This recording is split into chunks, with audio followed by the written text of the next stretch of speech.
Bold opening, New Zealand finally gets its Ikea, and thousands of eager shoppers are ready to unwrap a new chapter in retail history. A once-distant dream became a near-future reality as New Zealand welcomed its first Ikea store, with doors opening to a line that stretched through the morning and into the early hours of the opening day. Annie Sattler, who left Germany 25 years ago, waited decades for this moment and happily chose to endure a few extra hours to be among the first through the threshold.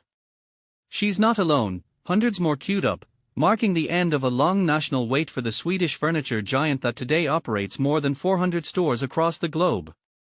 Until now, New Zealand stood as one of the last developed nations without an Ikea presence.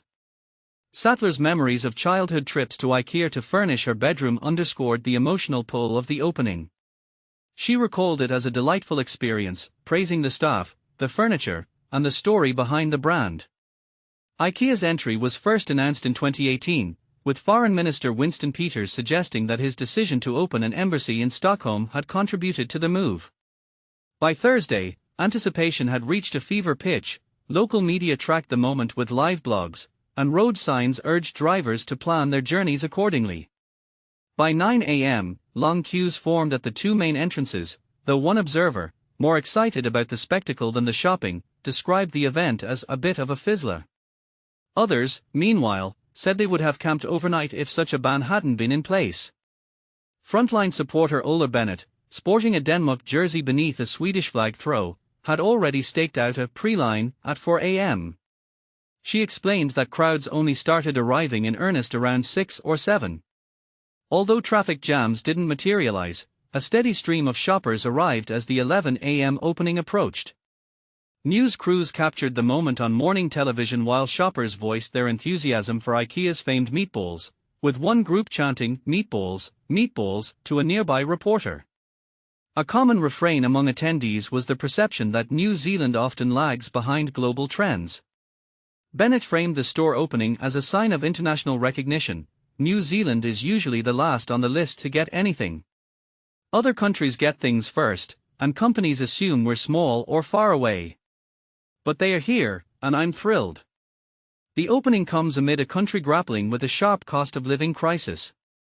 Ikea's promise of affordable furnishings arrives at a moment when household budgets are tightening, with annual Black Friday spending dipping by about 4 to 6%. Prime Minister Christopher Luxon attended the event to cut the ceremonial ribbon, and, as events unfolded, he briefly lost the honor of being the first customer to a faster shopper. Store staff dressed in bright yellow shirts alternated between genuine enthusiasm and practiced chants of "Hedge! Hedge! Hedge!" Locals watched as trolleys filled with cushions, lamps, and storage solutions, clear evidence that the novelty and potential savings outweighed the broader economic gloom for many on opening day. Ikea has signaled competitive pricing, highlighting items like the Billy bookcase at 99 New Zealand dollars, about £43, a figure that undercuts many local rivals. After the initial rush, Luxon defended the opening as beneficial for competition and consumers, stressing that local businesses would rise to the challenge and compete effectively. The launch signals Ikea's broader commitment, with a full online shopping network and 29 pick-up points spanning from Kaitaia in the North Island to Invercargill in the south. For a nation long accustomed to waiting, the Swedish self-assembly era is officially underway.